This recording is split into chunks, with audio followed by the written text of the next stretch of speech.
O acordo entre o Mercosul e a União Europeia poderá representar o maior bloco econômico de livre comércio do mundo, reunindo cerca de 718 milhões de pessoas e um produto interno bruto da ordem de 22 trilhões de dólares. O acordo pode beneficiar setores estratégicos da economia brasileira, especialmente o agronegócio. Geopolítica é assunto de cidadania e é sobre isso que eu converso agora com o ex-senador, ex-governador e ex-presidente do Parlamento Europeu para a América Latina, Roberto Requião. São tantos títulos que é difícil a gente apresentá-los. Senhor Roberto, muito obrigado pela sua presença no Cidadania. Seja bem-vindo. Eu estou nessa discussão há muito tempo. Eu fui presidente da seção brasileira do Parlatino e do Parlasul também, sim, além de ser co-presidente do Parlamento Europeu Latino-Americano. Queria dizer a você, no início dessa conversa, que eu fui governador do Paraná 3 vezes. E o Paraná é um estado agroindustrial. E eu joguei a favor da nossa agricultura. Por exemplo, todas as viagens que eu fiz à China, levei comigo na comitiva os presidentes das cooperativas e dos grandes grupos do agronegócio, para abrir mercados. Então, eu não posso ser considerado um inimigo do agronegócio que consegue, de uma forma ou de outra, melhorar as nossas receitas e viabilizar a nossa balança comercial internacional. Mas, há mais de 25 anos, discute-se esse acordo. Sim. E este acordo é um acordo que transforma o Brasil em colônia definitivamente. Os interesses nacionais não são considerados na falta de um projeto de desenvolvimento nacional, de industrialização, de integração da população no processo de desenvolvimento. Por quê? Vamos lá. Você sabe que 90% da população brasileira ganha menos de 3 salários mínimos, 3 mil reais? 90%. E 50% ganha menos de 1 salário mínimo. Então, daí vem a política compensatória. Não vamos cobrar imposto de renda a quem ganha mais, até 5 mil reais. Mas ninguém ganha. Então, ele pega uma parte da população. É uma política compensatória. E isso tudo nos deixa numa situação de analisarmos esse processo de uma maneira inteligente. Nós precisamos, no Brasil, de um projeto de desenvolvimento, de industrialização, porque o agronegócio, que é interessante, que nos dá receita, que nos melhora a balança, ele não dá emprego. E há uma concentração brutal de renda e de propriedade no Brasil. Está faltando um projeto de desenvolvimento nacional para suportar essa negociação. O senhor acredita que esse acordo, eventualmente, se assinado, é um acordo que já tem 25 anos de negociação, ele pode contribuir nesse sentido que o senhor está falando, em termos de projeto de desenvolvimento para o país e com outros setores além do agropecuário? Não. Esse projeto coloniza o Brasil definitivamente. É um mau projeto para o Brasil que não tem um projeto de desenvolvimento industrial que é fundamental para ter uma renda mais consistente, empregos e salários. A agricultura nos ajuda no balanço, mas ela não viabiliza a melhoria das condições da população, porque ela emprega muito pouco. Mas vamos à França. A França fez reforma agrária. A França tem milhões de pequenos agricultores. Para você ter uma ideia da importância do pequeno agricultor na França, o inverno pesado inviabiliza a criação de gado, de vacas leiteiras. Sabe onde é que elas são criadas? Na casa dos agricultores. No porão da casa, no inverno, as vacas, 2, 3, são colocadas ali. E o governo da França paga um subsídio para quem tem uma vaca pesado. Eu não me lembro bem o valor. Numa época era mais de $1.000 por vaca. Isso torna a agricultura francesa menos competitiva do que a brasileira e justifica, então, por isso, as medidas de salvaguarda? Ela é menos competitiva porque ela tem menos escala, mas ela integra a população porque a reforma agrária foi feita. Então, esse pessoal não aceita essa competição com essa agricultura de escala brasileira, que não emprega, mas que viabiliza preços mais baixos. E esse pessoal na França, esses agricultores, tem um peso político muito grande. Eles derrubam o governo, porque a reforma agrária lá foi feita. Eles existem com um peso extraordinário dentro da própria sociedade. Então, eles vetam isso há 25 anos. E nós precisávamos, num acordo, que que se suportasse num projeto de desenvolvimento brasileiro. Isso não existe no Brasil. Nós estamos com o Banco Central independente. Qual é o projeto do Banco Central? Lucro. Lucro dos grandes rentistas. Não existe um projeto nacional que submeta o Banco Central a uma política de geração de emprego, de industrialização, de ciência, de tecnologia, de educação. Nós estamos presos nessa história do arcabouço. Hoje, por exemplo, nós poderíamos no Brasil, companheiro, fazer uma estrada de ferro apoiado com a China. Maravilhosa. Não pode. O Brasil não tem condição de pagar a sua parte num projeto dessa escala em função do arcabouço, que está, de certa forma, liquidando o Brasil. Em 1980, o Brasil produzia industrialmente mais do que a China, a Coreia do Sul, a Tailândia, a Malásia, os tigres asiáticos, em 80. Já em 90, a China, com os grandes investimentos através do Estado, alcançou o Brasil. Hoje, nós não produzimos nada perto da China. Nós estamos num caminho errado. Entramos na história do consenso de Washington, do liberalismo econômico, e não estamos gerando emprego. E crescemos extraordinariamente com a agricultura. Mas isso não reflete no bem-estar, na melhoria das condições da população brasileira.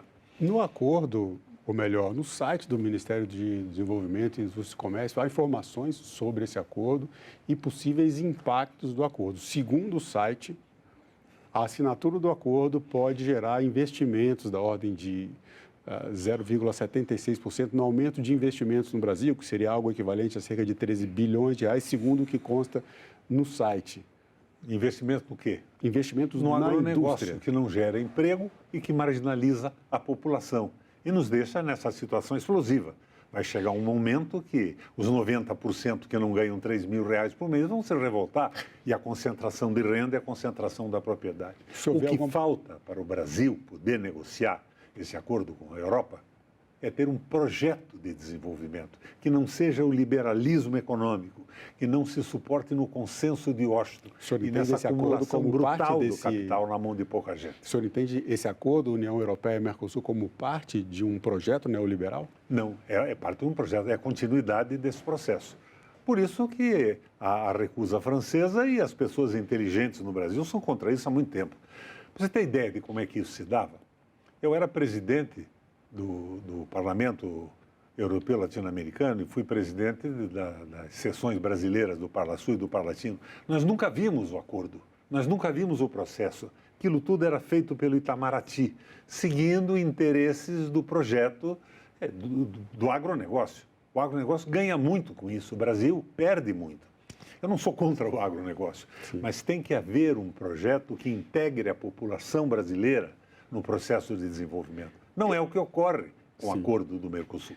Esse é um dos pontos que está destacado também entre as medidas para a assinatura do acordo, e uma delas trata justamente desse aumento da inclusividade e da participação de setores da sociedade brasileira, inclusive da sociedade civil, incluindo a participação de sindicatos, de organizações empresariais também, colocando os dois lados, até de organizações não governamentais, em mecanismos de revisão futuros de um possível acordo, se assinado, né? Lembrando que nós estamos gravando essa entrevista no dia 18 de dezembro e há uma expectativa de que o acordo seja assinado no dia 20. Não sabemos se será ou não, mas existem dentro também, né, do governo brasileiro, tem anunciado esses mecanismos de participação social.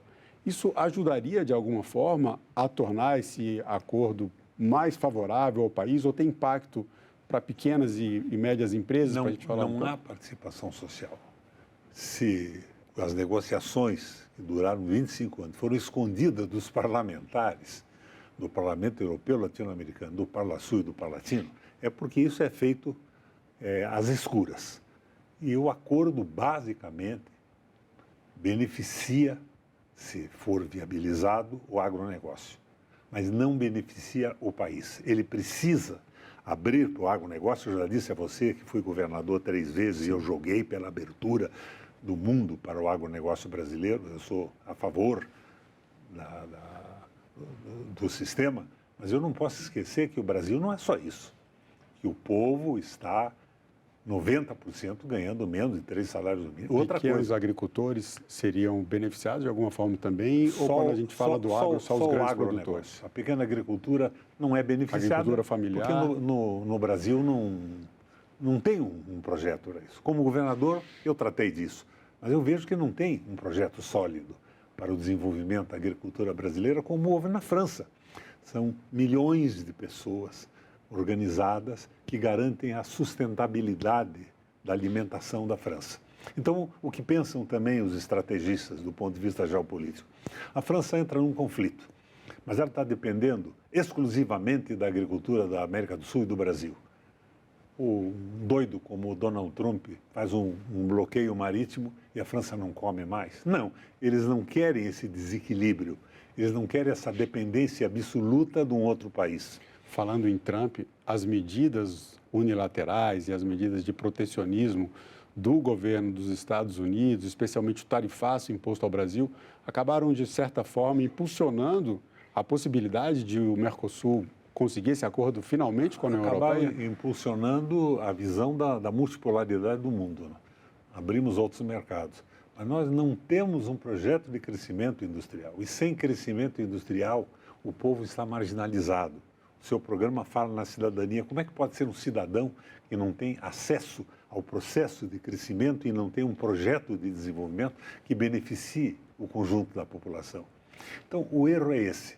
Qual é o erro do Brasil nesse processo? Estamos sem projeto de desenvolvimento. Você veja, o Lula faz discursos maravilhosos, me empolga. Petrobras vai ser abrasileirada. E daí, toda semana tem uma licitação de uma província petrolífera nova. Não, nós precisamos pesquisar nas margens do Amazonas. Outros países estão ganhando fortunas com isso, aquela guerra toda. Conseguiram abrir a pesquisa nas margens do Amazonas. Fizeram uma licitação e entregaram para empresas estrangeiras. O que o Trump está fazendo na Venezuela hoje? Você viu a última carta do Trump?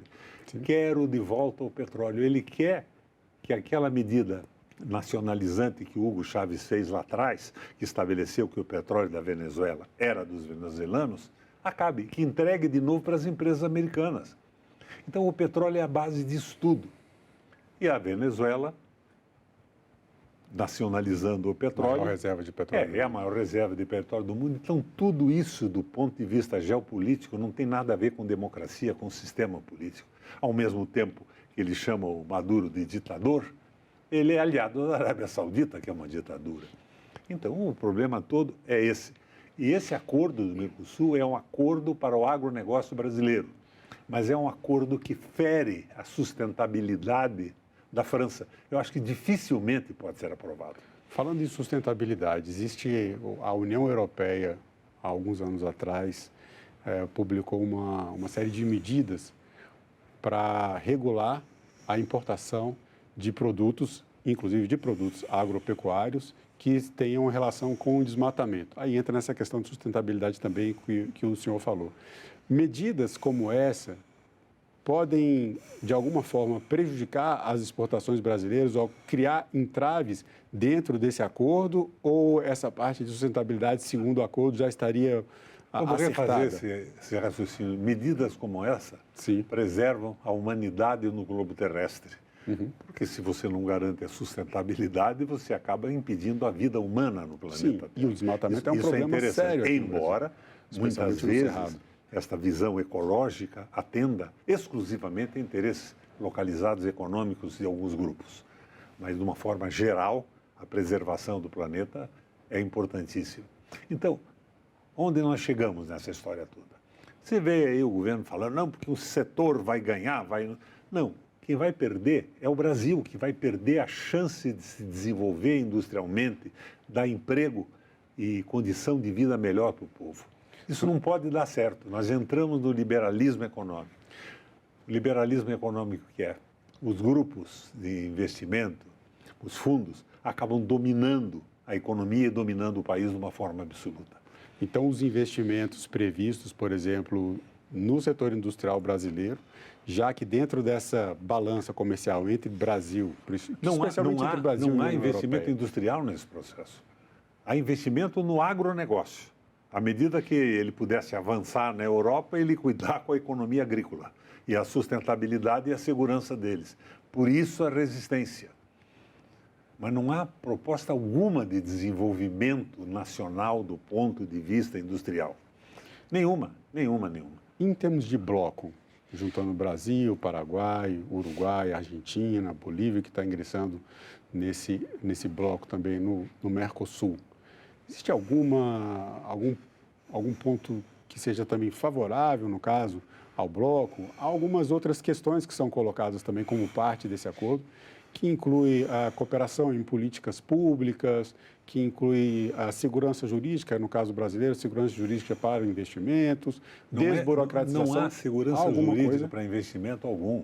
O que há é colonização, o impedimento do crescimento industrial. E o Brasil é um país agrícola. A Argentina está entregando tudo. A Argentina não tem indústria mais. O peronismo que foi uma série de concessões através de políticas compensatórias eleitorais para o povo, garantiu o peronismo esse tempo todo, mas ao mesmo tempo o crescimento industrial não houve. Houve uma aliança entre o agro e o governo, com políticas compensatórias. Uma bolsinha aqui, uma bolsinha, como no Brasil. Tem a bolsa picanha, a bolsa cerveja, a bolsa pipoca, mas na verdade o processo industrial não foi alavancado. É claro que a política compensatória do Lula me agrada. O povo está ferrado, você tem que ter uma solução. Mas ela não é um instrumento de desenvolvimento do Brasil. Ela serve num determinado momento para satisfazer necessidades absolutas da população. Mas sem um projeto de crescimento industrial não funciona. Nós tínhamos que ter um projeto claro de desenvolvimento que submetesse o Banco Central ao desenvolvimento do Brasil. Desenvolvimento industrial, desenvolvimento educacional, o desenvolvimento econômico, o desenvolvimento do país no caminho da cidadania, da soberania, uma visão nacionalista. É o que faz o louco do Donald Trump nos Estados Unidos. Ele está defendendo a economia americana, como pode, não está dando muito certo. Eles têm uma dívida brutal, mas ele está fazendo o que pode para recuperar a capacidade de produção dos Estados Unidos. E nós estamos, com esse acordo com a Europa, produzindo mais um instrumento para liquidar a capacidade de produção industrial do Brasil. Essa visão engloba, no caso, todos os países do Mercosul. O senhor foi presidente do Palasul, o senhor foi presidente na Eurolat, liderou esse bloco de países durante muito tempo. Essas diferenças que hoje temos em termos de polarização política, direita, esquerda, que há um tempo atrás não era tão evidente quanto hoje, como é que isso afeta a organização desse bloco? Ou, pela experiência que o senhor tem, essas diferenças políticas, elas contam menos na hora de fazer as negociações em bloco, como é o caso do Mercosul, negociando com a União Europeia? Nós temos países que não têm possibilidade industrial alguma mais. É a Argentina, o peronismo que foi. Políticas compensatórias garantiram eleições, e eu não sou contra políticas compensatórias, mas que houve uma aliança do Estado com o agronegócio, concentração de renda, e de repente não tinha indústria alguma mais. Então a Argentina sobrevive só com a sua agricultura, é o que o Milei está fazendo valer o acordo do Estado com o agronegócio acima de tudo. Então ele se abre totalmente para os Estados Unidos. Não é o nosso caso. O Brasil é o grande país da América. Você sabe que o nosso salário mínimo é o menor da América? Você sabe que o governo anuncia que está diminuindo a pobreza? Você sabe o que o IBGE considera o fim da pobreza? Se você ganhar mais de R$ 218 por mês. É ridículo isso. Então nós estamos vendo narrativas na ausência de um projeto nacional de desenvolvimento. Eu vou voltar mais uma vez no que diz o Ministério do Desenvolvimento, Indústria, Comércio e Serviços sobre esse acordo. Segundo o Ministério, um dos impactos esperados é um aumento pequeno, mas um aumento de 0,42% nos salários reais no Brasil. Existe alguma correlação que o senhor entenda como que justifique esse impacto que está citado pelo Não Ministério? vejo impacto nenhum. O nosso é o menor salário da América. Com 0,42 vai ficar o menor salário da América. Acordos como esse não interferem positivamente? Não levam em consideração a população brasileira, um projeto nacional de desenvolvimento. Nacionalismo e soberania. Cidadania, enfim. O que seria um ponto para que esse acordo, ou alguns pontos, uma estrutura, que o senhor defenderia como uma estrutura para que esse acordo, ou que um eventual acordo entre os dois blocos, trouxesse impactos positivos para o Brasil? Por exemplo, na questão das salvaguardas que foram anunciadas pela União Europeia para proteger justamente o setor agrícola francês e o italiano que então, tem essas salvaguardas impedem o agronegócio de avançar. Sim. E defendem a sobrevivência da França. E da parte do Brasil, quais seriam as salvaguardas necessárias para que esse acordo não fosse prejudicial, por exemplo, à nossa indústria? Só teria salvaguardas se nós tivéssemos um projeto claro de desenvolvimento. Mas nós estamos ao sabor do mercado, é o arcabouço do meu amigo Haddad, que impede investimento. Hoje vale mais a pena aplicar um dinheiro na taxa Selic, no empréstimo no Banco do Brasil, do que fazer um negócio. No negócio você tem risco, você tem empregado, você tem algumas leis sociais, e no investimento nada. Então não tem cabimento o que está acontecendo no país. E o que eu vejo é isso, é o que eu digo a você. Vamos abrasileirar a Petrobras. Está todo fim de semana o Brasil fazendo uma licitação. Vamos explorar as margens do Amazonas. Abre a possibilidade de entrega para multinacionais. Nós estamos no jogo do liberalismo econômico absoluto. Ao contrário do que faz o mundo, do que faz a França e do que faz o Trump. É um aumento de protecionismo. Agora, com as medidas de salvaguarda que foram anunciadas pela União Europeia, o senhor acredita que o acordo será finalmente assinado? Não. Essas salvaguardas eliminam a possibilidade do Brasil desenvolver como quer o seu agronegócio na exportação. As salvaguardas eliminam. Por isso que há 25 anos isso está parado. Não é por acaso. Agora, se viu, o governo não bota para discutir isso. Nós estamos aqui no Senado da República. Vai ao plenário do Senado e pergunta para todos os senadores se eles conhecem as causas do acordo. O que significa para o Brasil? Não. É o Itamaraty e interesses econômicos do capital financeiro discutindo isso. Quando o senhor estava à frente desse bloco sul-americano e latino-americano, essas discussões chegavam ao parlamento, ao Parlasul? Havia maior participação? Não, eram escamoteadas, elas ficavam dentro do Itamaraty. Por mais que a gente quisesse, nós não tínhamos a possibilidade de acompanhar as tratativas. É o interesse do agronegócio. E o agronegócio é bacana, mas o Brasil precisa mais do que isso.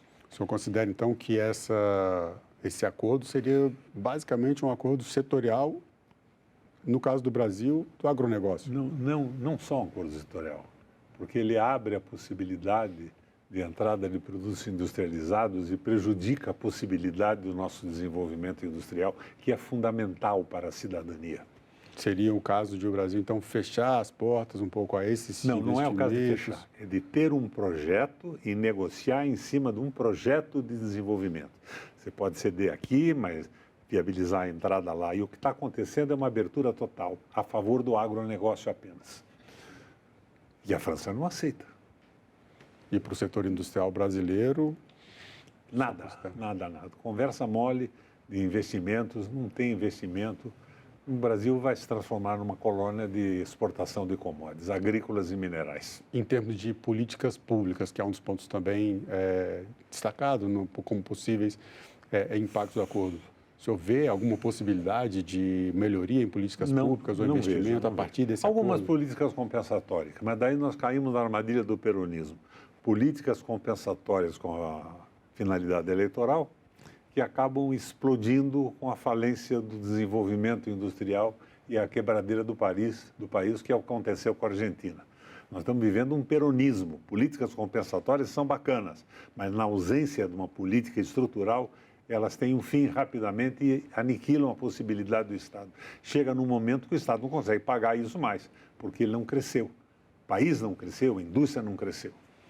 O senhor falou algumas vezes aqui no programa, fazendo os comentários sobre esse acordo, citou questões sociais do Brasil, questões econômicas do Brasil, associando sempre ao nome do nosso programa e, claro, a cidadania, que é o que todos nós esperamos poder exercer com a plenitude. Para o senhor, senador Roberto Requião, o que é cidadania? Cidadania é a importância básica do povo, dos seus direitos, soberania, nacionalismo, domínio do seu projeto de desenvolvimento econômico. Cidadania não é transformar um país do porte do Brasil numa colônia exportadora de commodities, de minérios e de produtos agrícolas. Fundamentalmente, porque essa agricultura maravilhosa que nós temos não resolve o problema das massas desempregadas e sem salário. Vou insistir, 30% da população ganha menos de 3 salários mínimos, 50% ganha menos de 1 salário mínimo. A pobreza, ridiculamente, é considerada terminada quando uma pessoa ganha mais de R$ 218 por mês. Não tem cabimento isso. Estamos sem projeto. Estamos navegando nessa aventura do liberalismo econômico e do processo eleitoral. Bolsonaro de um lado, Lula do outro. Não é assim. O Brasil precisa ser o centro desse processo. Não interessa o Bolsonaro e o Lula na história do Brasil, porque eles vão ser superados, mas o país fica aí sem possibilidade de se confirmar como nação. E a cidadania é a cidadania dentro de uma nação. Senhor Roberto Requião, eu quero agradecer mais uma vez pelo seu tempo e pela entrevista. Obrigado a você. E eu agradeço também a você que acompanha a programação da TV Senado. Assine o canal da TV Senado no YouTube, ative as notificações e acompanhe toda a produção do Poder Legislativo diretamente da fonte. Na TV Senado, democracia é todo dia.